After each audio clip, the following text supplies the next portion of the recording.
Prepare yourselves, horror fans, for a night of pure, unfiltered terror that will leave you with chills running down your spine. A huge shout out to Diane Muse for lighting the way through this dark journey with her incredible suggestion to dive into the Evil Dead series.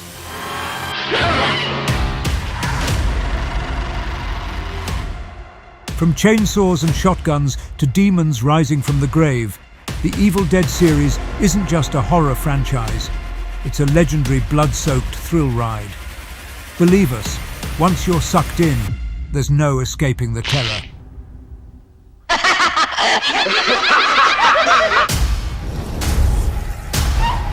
And huge thanks to Diddy Creffield for joining the tribe and earning your Big Fan badge.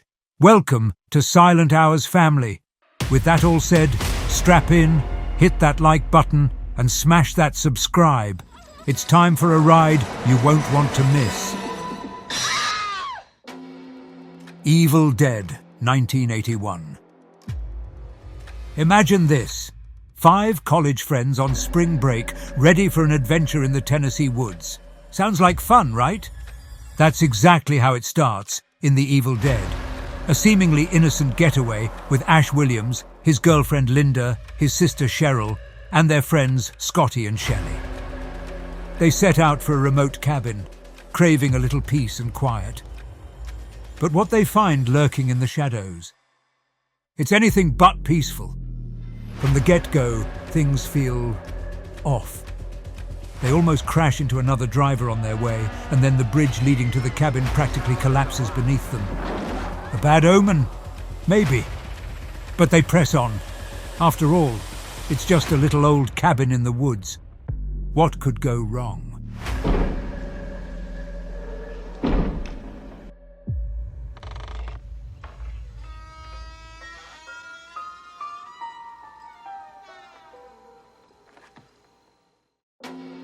That night, the answer reveals itself. As Cheryl sketches by candlelight, her hand becomes uncontrollably possessed, scribbling a terrifying, distorted face. She's shaken but keeps it to herself, hoping it's just her imagination. Little does she know, this is only the beginning.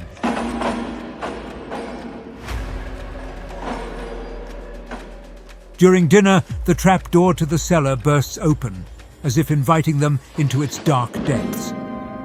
Curiosity gets the better of Ash and Scotty. There's something down there. Who venture down and stumble upon an ancient book, also known as the Book of the Dead. Alongside it, they find an old tape recorder. They can't resist playing it, unknowingly unleashing something ancient and evil from the surrounding woods. And this is where the terror truly begins. Hey, come on, I just want to hear the rest of it. Tatra amistrobin hazarta. Tatir mano mansizon hazan sobar. Cheryl hears haunting voices calling to her from outside. Against her better judgment, she steps into the dark forest, where the unthinkable happens. The very trees come alive, attacking her in a horrifying and brutal way.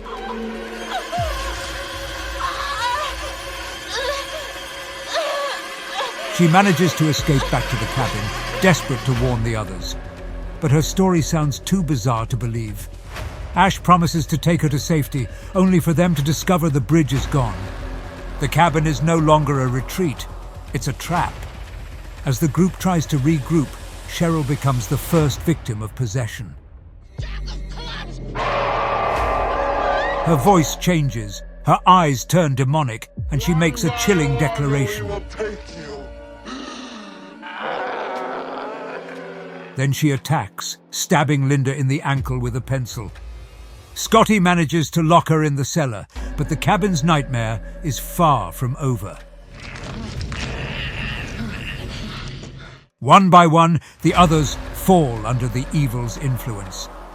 Shelley is next, attacking Scotty in a frenzy until he's forced to dismember her with an axe. With no choice, they bury her remains in the woods. Ash soon realizes Linda is also possessed. At first, she seems passive, but the evil within her waits for the perfect moment to strike. Scotty, now gravely injured from his own run-in with the forest, returns to warn Ash about a possible escape route. But he collapses before he can explain. Meanwhile, Linda and Cheryl work together to deceive Ash, feigning innocence before launching another attack. Oh, Ash, help me, please. Heartbroken, he carries her body to the woodshed, intending to dismember her with a chainsaw. But he can't bring himself to do it. Instead, he buries her. Of course, she doesn't stay buried for long. Linda rises from the grave, and Ash is left with no choice but to decapitate her in a desperate fight for survival. Back in the cabin, Cheryl breaks free from the cellar. Ash, now armed with a shotgun, tries to hold her off. But the real twist comes when Scotty, now fully possessed, attacks him as well. In the chaos, Ash realizes the key to ending this nightmare is the Book of the Dead. As Cheryl corners him, ready to strike the final blow, Ash grabs the book and throws it into the fire.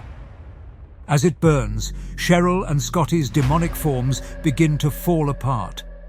The evil is vanquished just as the first rays of sunlight break through the trees. Exhausted and bloodied, Ash stumbles outside, thinking the ordeal is finally over. But then, the unseen force that's haunted them all races through the forest, crashing through the cabin and rushing toward him. Now Silent Hour knows all our fearless viewers are left with one burning question.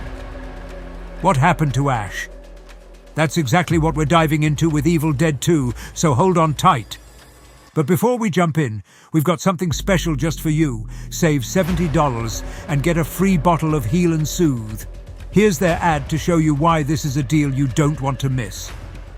If it hurts to open up a jar, tie your shoelaces, get in and out of bed in your car, play a round of golf. If you feel like your knees are going to buckle beneath you, if they constantly crack and pop, if you wake up stiff and sore every morning, this one sinister protein is what's causing nagging, crippling pain in your knees, hands, shoulder, and elsewhere in your body. The solution isn't painkillers.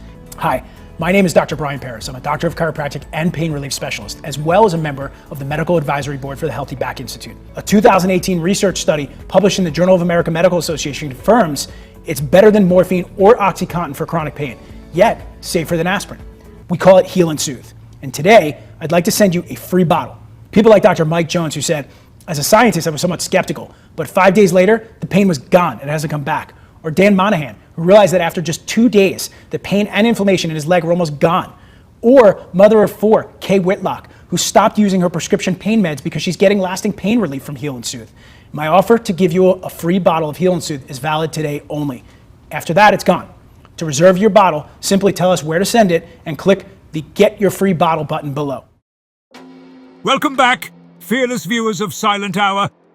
You've braved the horrors of Evil Dead, and now it's time to dive headfirst into its chaotic, blood-soaked sequel, Evil Dead 2. Buckle up, because this ride is about to get wild. It all starts with Ash Williams, who's back at it again, this time with his girlfriend, Linda. They head to a quiet cabin in the woods for what's supposed to be a romantic getaway. But if you've been following Ash's story, you know peace and quiet. Yeah, that's not in the cards. Inside the cabin, Ash stumbles upon a tape recorder left by the previous owner, a professor of archaeology. He plays the tape, and you know what's on it? Incantations from the Necronomicon Ex Mortis, the freaking Book of the Dead. And guess what? It unleashes absolute hell. Estrata, Mantos. Linda gets possessed by this evil force, and Ash is forced to do the unthinkable. He decapitates her just to survive, but it doesn't stop there. Even after burying her, the terror follows him. Oh no, my friends, it ramps up. Linda's head literally comes back to life, biting Ash's hand and then her headless body. It goes after him with a chainsaw. Yes, a chainsaw! But Ash isn't going down without a fight. He manages to destroy her for good. Or so he thinks. But then, his hand. Yeah, that gets possessed. What does Ash do? He chops it off, laughing maniacally as his sanity starts slipping away. And trust me, you'll feel like you're losing it too when the cabin itself starts laughing at him. Furniture, objects, the whole place, mocking him like he's in some twisted funhouse of horror. Just when Ash thinks he's all alone in this madness, a group of newcomers shows up. Annie, the professor's daughter, her research partner Ed, and two locals, Jake and Bobby Joe. They're here with more pages of the Necronomicon, but instead of helping, their arrival just throws more chaos into the mix. At first, Ash thinks they're part of the evil force and almost takes them out. But when they hear Annie's dad's recordings, they realize the true horror. Her mum, Henrietta, was possessed and buried in the cellar. And let me tell you, when Henrietta comes back, it is not pretty.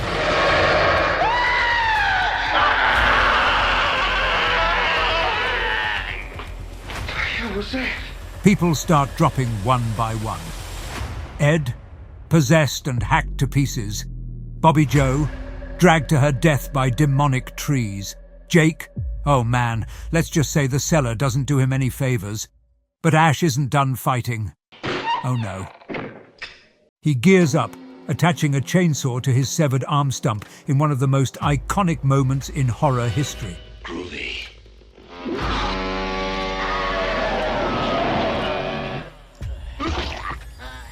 With Annie's help, they recover the missing pages and try to send the evil back where it came from.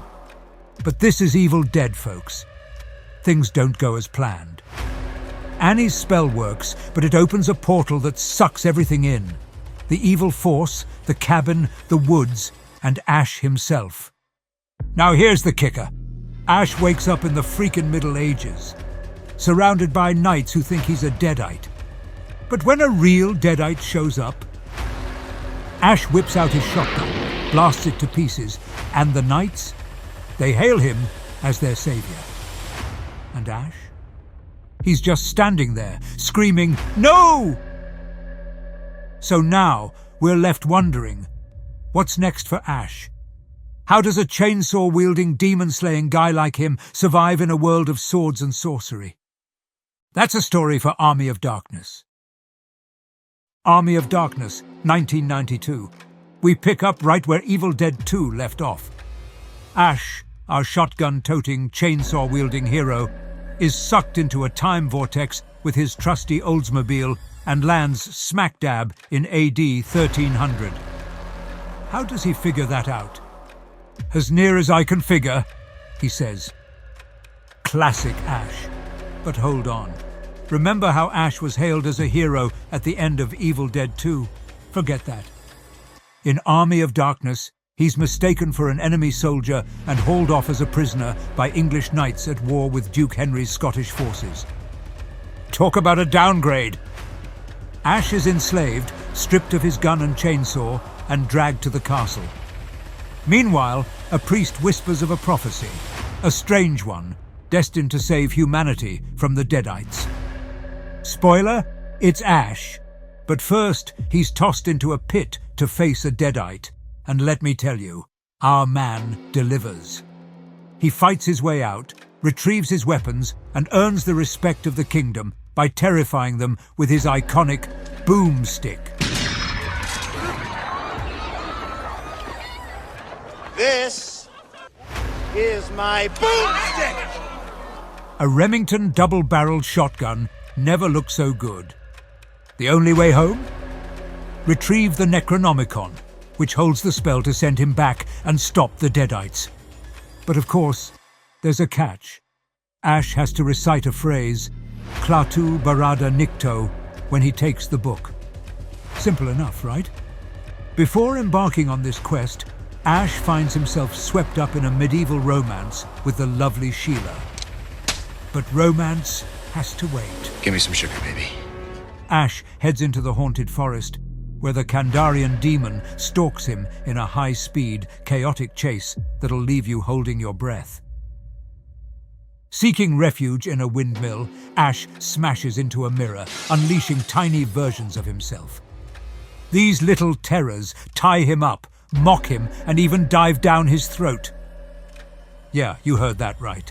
Down his throat.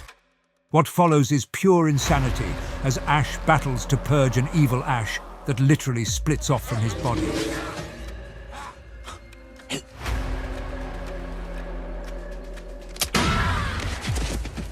Chainsaw in hand, Ash slices evil Ash to bits and buries him. When he finally reaches the Necronomicon, there's another twist. There are 3 books instead of 1. After being sucked into one and bitten by another, Ash finds the real one. But, classic Ash, he forgets the magic words.